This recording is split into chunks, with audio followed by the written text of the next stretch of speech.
আসসালামু আলাইকুম সবাইকে। কেমন আছেন সবাই? আশা করি আল্লাহর অশেষ রহমতে আপনারা সবাই ভালো আছেন, সুস্থ আছেন।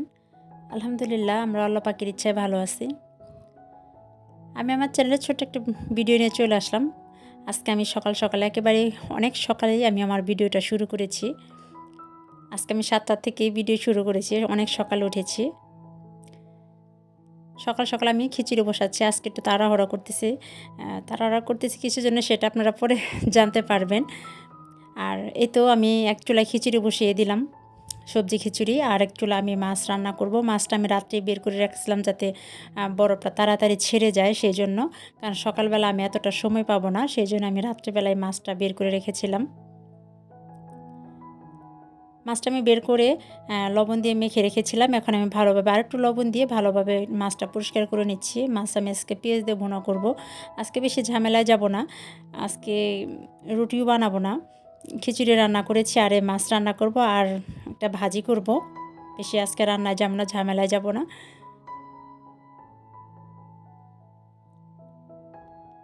সকালবেলা সহজ মনে করলাম সবজি খিচুড়ি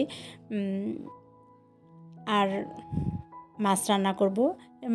মাছ ভাজি হবে দুপুরের জন্য আর সকালে খিচুড়ি নাস্তা খাবো সবাই। ভাবছিলাম যে আজকে যখন আমি এত সকালে আসছি ৭টার সময় আমি চুলার কাছে আসছি, ভাবছি যে আজকে গ্যাসটা থাকবে। গ্যাসটা আজকেও পেলাম না। অনেক আশা করে আমি চুলাটা ম্যাচটা ধরিয়েছি আর কি, যে গ্যাসটা আজকে ফুল গ্যাস পাবো, ২ চুলায় দিয়ে তাড়াতাড়ি করে রান্না করে ফেলবো। যে জন্য আজকে তাড়াহুড়া করতেছি যে তাড়াতাড়ি করে রান্না করব গ্যাসের চুলায়। ওমা! এসে দেখি কি গ্যাস একদমই নাই, চুলার জ্বলেই না। পরে বললাম যে আজকে উম আয় করার জন্য, তাড়াতাড়ি করার জন্য আমি এত সকালে উঠলাম, তাও গ্যাস নেই। তারপর আবার এলপি চুলাতে বসিয়ে দিলাম। এদিকে বাচ্চারা সবাই ঘুমাচ্ছে, ওদেরও আবার ডাকাডাকি করতেছে ফাঁকে ফাঁকে গিয়ে যে তাড়াতাড়ি উঠো, তাহলে আর কিন্তু দেরি হয়ে যাবে, সময়ের কাজটা সময় করতে পারবো না যেটা করতে চাচ্ছি। আমি কি করতে চাচ্ছি, কিসের জন্য তো তাড়াতাড়ি সকালবেলা ওঠা, কিসের জন্য তো তাড়াহুড়া করে রান্না করা, আর নাস্তাটাই কেন এত সহজ করা সে কারণটা আমি বলেই দিচ্ছি। আমি আজকে ঢাকা যাব, আমার বড় আপার বাসায় যাব। আমার ছোট আপা আসছে, ওর সাথে আমি দেখা করতে যাব। ও বৃহস্পতিবারে চলে যাবে, তো সেজন্য আমি আজকে একটু সকালে ঢাকা যাব। ভাবলাম যে যাব, আমি একটু রান্না-টান্না করে দিয়ে যাই। দুপুরের রান্নাটা অন্তত শেষ করে দিয়ে যাই। শেষ করে দিয়ে গেলে আর ওদের আর ঝামেলা হবে না। সেজন্য আজকে শর্টকাট করে তাড়াতাড়ি করতেছি। এই তো পেঁয়াজ দিয়ে আমি মাছ ভুনা করতেছি আর এখানে খিচুড়ি তো হচ্ছে পাশের চুলায়। ২ চুলায় আমি দিয়েছি। ঢাকা এখন যাওয়ার কোনো প্ল্যানই ছিল না। ভাবছিলাম যে পোলাপানের পরীক্ষা শেষ হলে ডিসেম্বরে ঢাকা গিয়ে কতদিন থাকবো। ভাইয়ের বাসা আছে, বড় আপার বাসা আছে। কিন্তু এখন একদম মানে একটি সমস্যার কারণেই যাচ্ছি ঢাকায় ছোট আপার সাথে দেখা করতে। ও বাড়িতে গ্রাম থেকে আসছে। ওর স্কুল ওর স্কুলে ছুটি নিয়ে তারপরে আসছে কোনো একটা ইমার্জেন্সি কারণে। ভাবলাম যে তাহলে এটা দেখা করে যাই।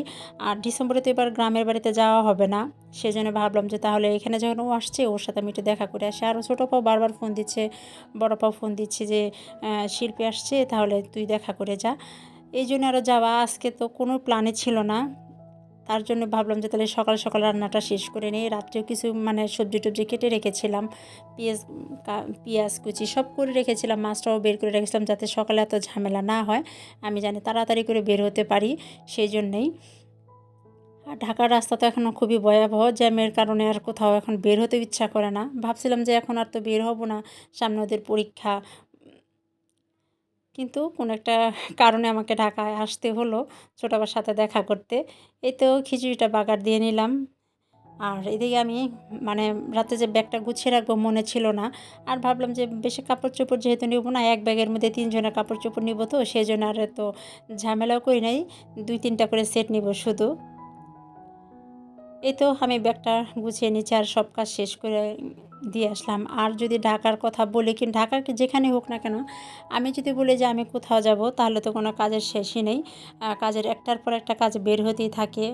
রান্না করে দিয়ে যাও, এটা সেটা, মানে ঝামেলার কোনো শেষ নাই। আমি যদি কোথাও যেতে চাই, কিন্তু ওনারা যদি কোথাও যায় দেখা যাবে যে কোনো ট্যুর শব্দ নাই, যার যার ইচ্ছা মতো যাচ্ছে। আমি যখন বের হতে চাই তখনই যত ঝামেলা। বাসা থেকে যখন বের হতে চাই তখনই আর কোনো ঝামেলার শেষই থাকে না।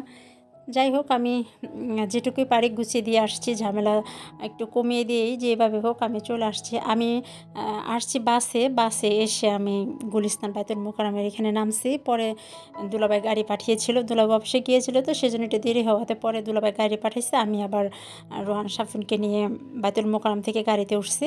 এই তো আমরা গাড়ি দিয়ে যাচ্ছি বরপার বাসায়। রাস্তায় মোটামুটি ভালোই জ্যাম ছিল। আমাদের নারায়ণগঞ্জের রাস্তা আরও বেশি জ্যাম ছিল। ঢাকাতে ঢোকার পরে একটু জ্যাম পেয়েছি, তবে জ্যামগুলো বেশিক্ষণ ছিল না, রাস্তাঘাটও ভালোই ছিল।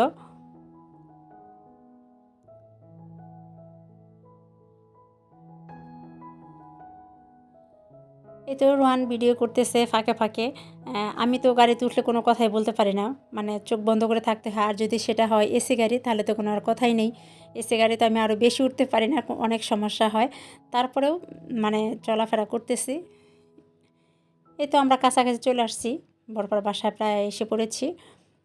এর মধ্যে তো বড়পা কয়েকবার ফোন দিয়েছে আসছি কিনা, কোথায় আছে, কী অবস্থা। যাই হোক আমরা এসে লিফটে উঠে পড়লাম।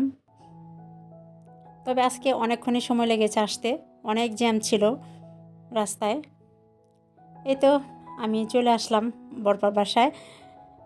আজকে তাহলে ভিডিওটা আর বাড়াবো না, এখানেই রাখবো। সবাই ভালো থাকবেন, সুস্থ থাকবেন, সবাই নিরাপদে থাকবেন। আসসালামু আলাইকুম সবাইকে। আল্লাহ হাফেজ।